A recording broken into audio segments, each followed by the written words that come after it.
Hi there, I am Michael Sipe, owner of Sipe Coaching and Consulting, and I am the Chief Operating Officer of the Strategic Advisor Board. Today, for empowered leadership, I'm going to be talking about how feedback should work. As managers, we often are told that we need to provide feedback to our employees. Well, that's great. We do need to provide feedback, but there are really two kinds of feedback that are types that are used. And there's one that does a little bit of damage in the way it's approached, and there's another that does some really great positive long-lasting improvement. So I'm first going to talk about the feedback that we're typically used to. Quite often when something's not working, it's broken, or things people are doing are done incorrectly, we're encouraged to try to fix that and point out that mistake or point out that error.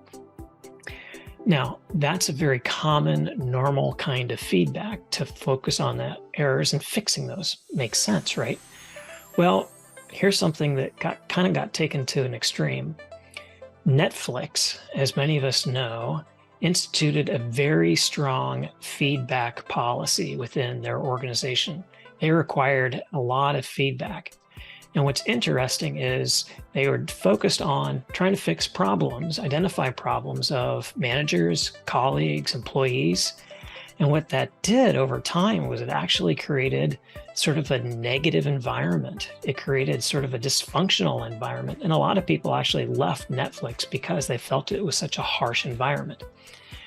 So specifically, what was going on in that environment? Well, when we are being critical of others, that other person has what's called a sympathetic nervous system. And that sympathetic nervous system gets turned on into what we call fight or flight mode, where they become reactive or defensive about what's going to be presented to them. It's very natural. And what happens is it shuts down their willingness subconsciously to accept what's being told of them.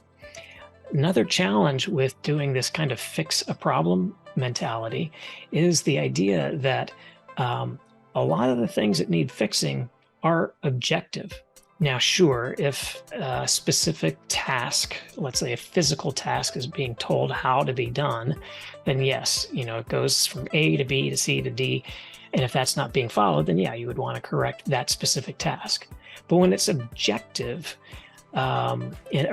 subjective to a manager, then how that person solves it versus another person, it doesn't really matter as long as the job gets done. So being able to be very specific about what needs to be done is often overlooked. So how do we actually focus on providing really good feedback? Well, instead of doing the fight or flight mode, there's a parasympathetic nervous system, and it's the opposite. It's sort of the rest and digest mode. It allows one to give responses in a way that are cooperative. So specifically, when we want to highlight how things are done well, that creates a positive response of the parasympathetic nervous system.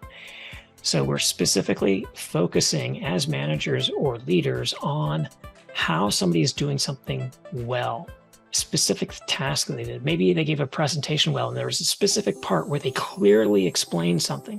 We want to highlight to them that that's what they're doing well, because one, it signals to them that they were doing a good job, and everybody else gets to see an example of how it should be done. So these are techniques that are used to focus on strengths of doing well at a particular task or job. And so it's different than doing the negative feedback kind of way about fixing a problem. And it has a much more long-lasting effect and a better effect on the work culture. So why don't you try that next time you have an opportunity, is point out the good and the positive results that somebody is taking.